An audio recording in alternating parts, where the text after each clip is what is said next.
Hi, cat. Come and get some mango, baby.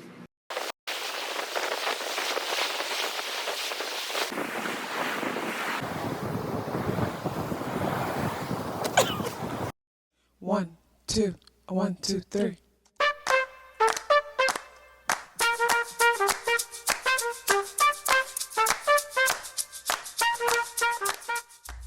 Self-awareness is a superpower.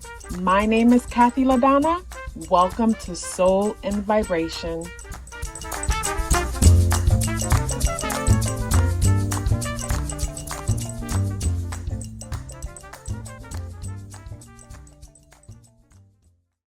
I hope the free thinkers are doing well. And if you're not doing well, I'm happy to remind you that you are the most powerful person that you know. You are the most powerful person that you know because only you can create your reality. Hey guys, today is Friday, January 27th, and the day adds up and reduced to the number 8 vibration. If today is your birthday, happy birthday.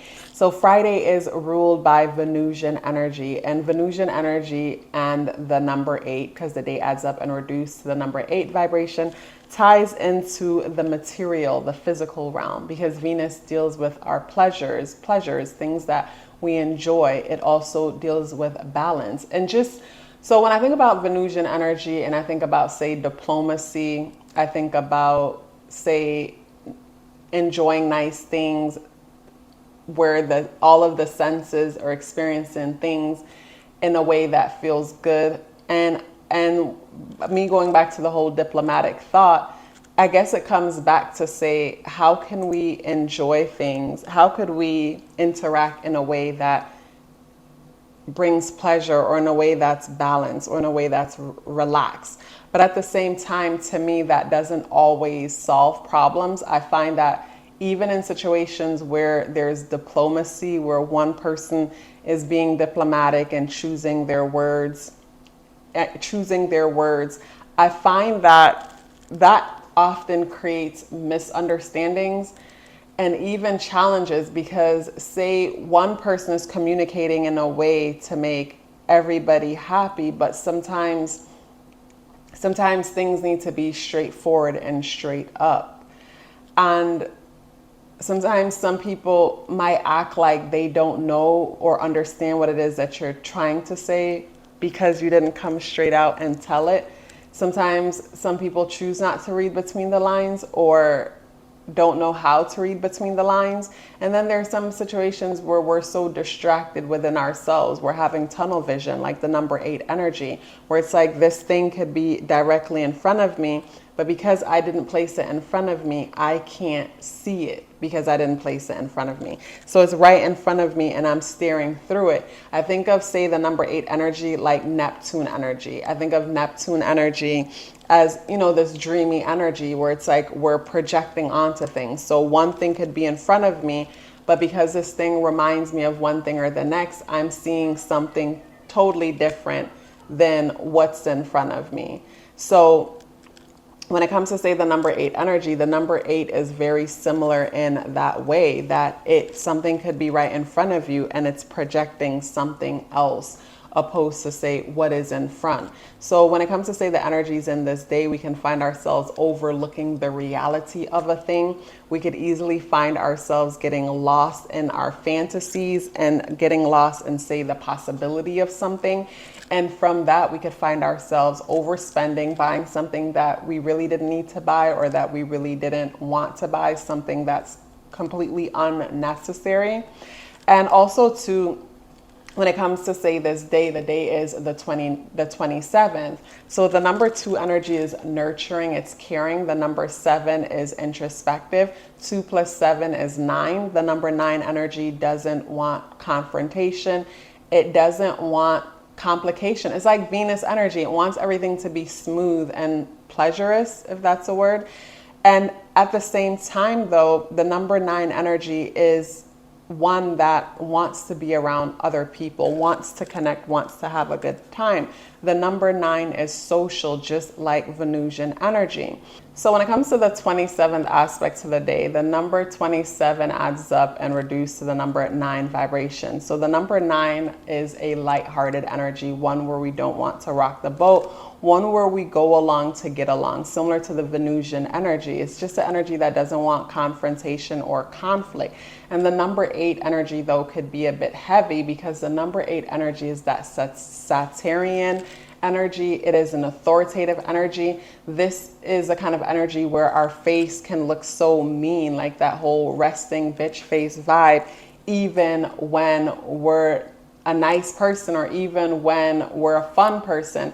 But that's because the inner world is so focused on something that's serious, and more than likely it's something that deals with achievements, because the number 8 energy is that kind of number that deals with achievement. The number 8 energy is a CEO type of energy. So this is where we find ourselves aspiring to great things or wanting to aspire to great things.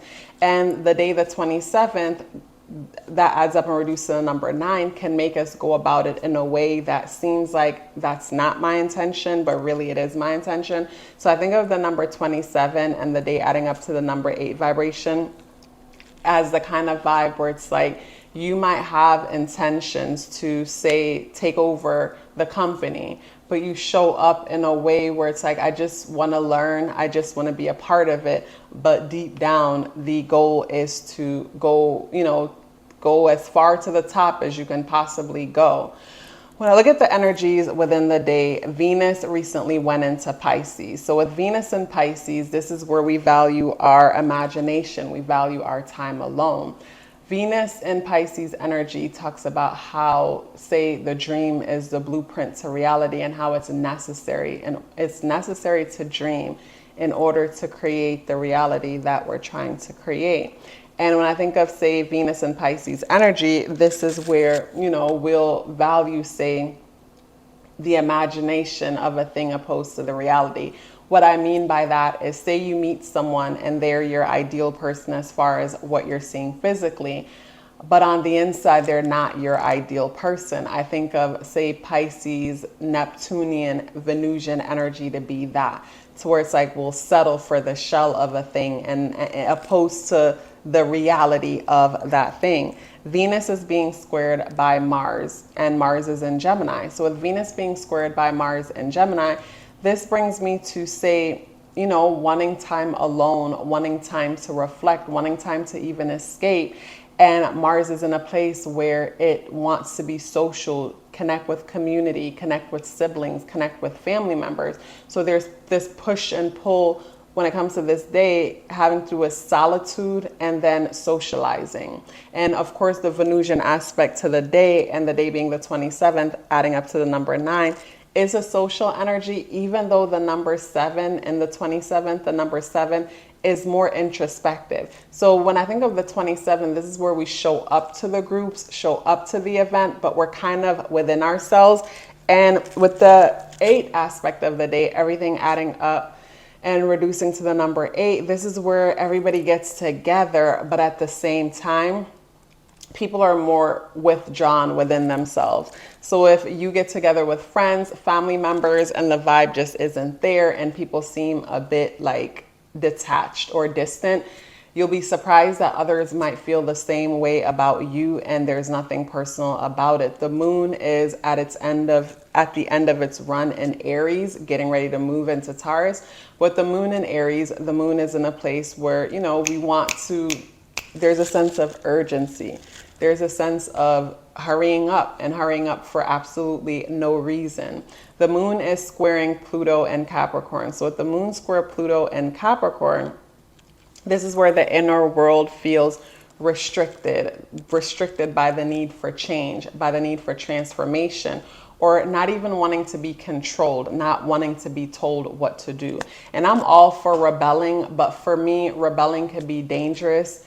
Rebelling could be dangerous if you're not rebelling based on observation. And when I say rebelling based on observation, what I mean by that is taking the time to observe a thing, to realize this isn't in alignment with my truth. I'm looking for something different. So I'm going to rebel from this, opposed to just rebelling for the sake of rebelling.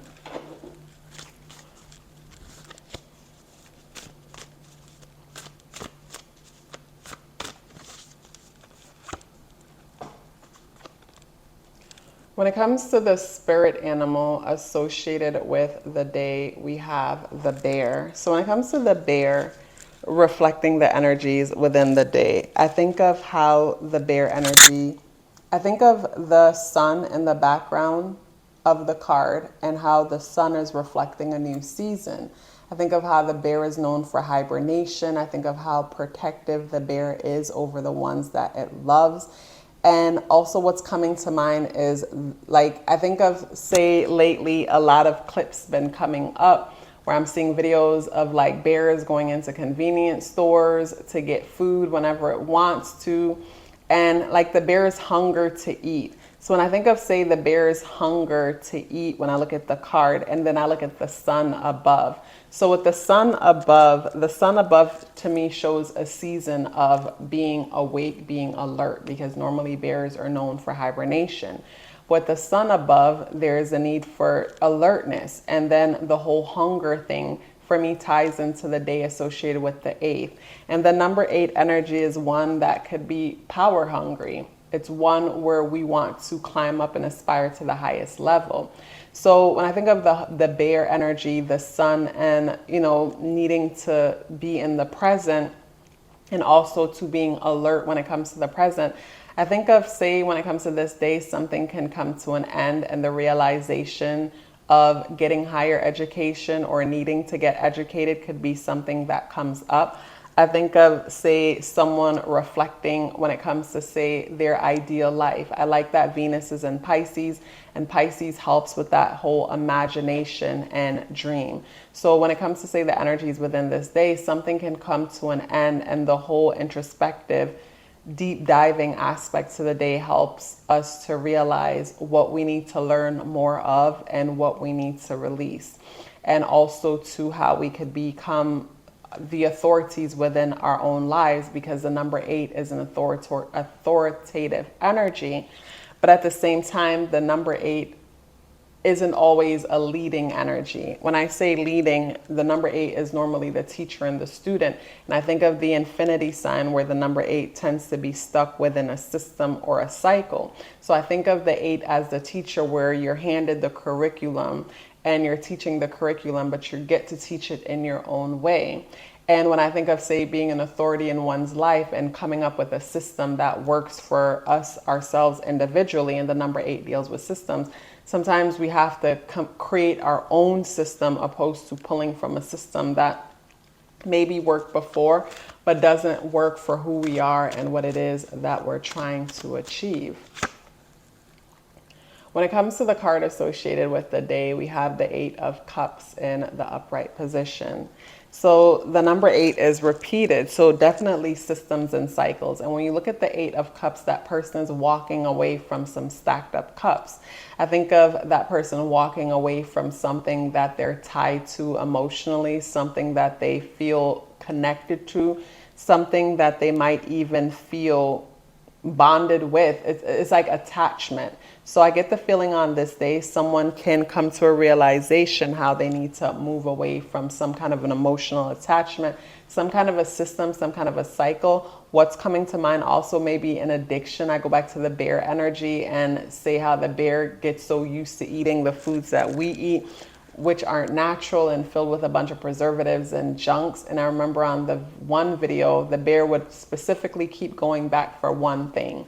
So it's almost like the bear consumed this one thing, and, you know, there's a connection with that one thing. So the bear knows exactly what to go for.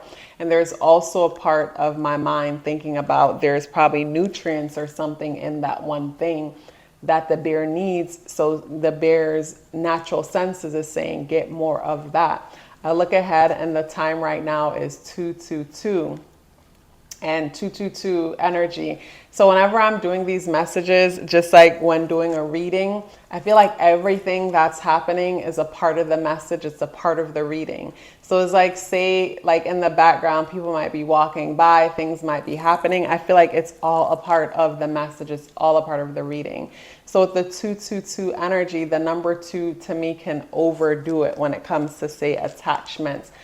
Because the number 2 energy is an emotional, sensitive energy, and that energy is repeated. So I think this is where we could be super dependent. So to me, this is being super dependent on a thing. And 222 adds up to the number 6. The number 6 deals with the material realm. The number 6 deals with, say, success, responsibilities. The number 6 deals with success, responsibilities. The number 2 is nurturing. So when I think of 222, I think of over nurturing. I think of overdoing it. So something about this day, you might realize how you've been overdoing something and realize that, you know, like the 8 of Cups, you got to walk away. Something is no longer working. And this could be the day of the realization too, as the real impact happens tomorrow. The real new beginning, the real new realization happens, say, tomorrow. You guys, such a pleasure sharing this message with you as usual. If you like to book a natal chart or tarot card reading, or check me out on Patreon, the links for that is in the description box below. If you're still here with me, I'd love to hear about it. Please let me know by dropping me a pin cards in the comment box below. I would love to hear from you, and I look forward to seeing you tomorrow. Love yourself as if your life depended on it, because it does. Take care of yourself, and I look forward to seeing you in the next video.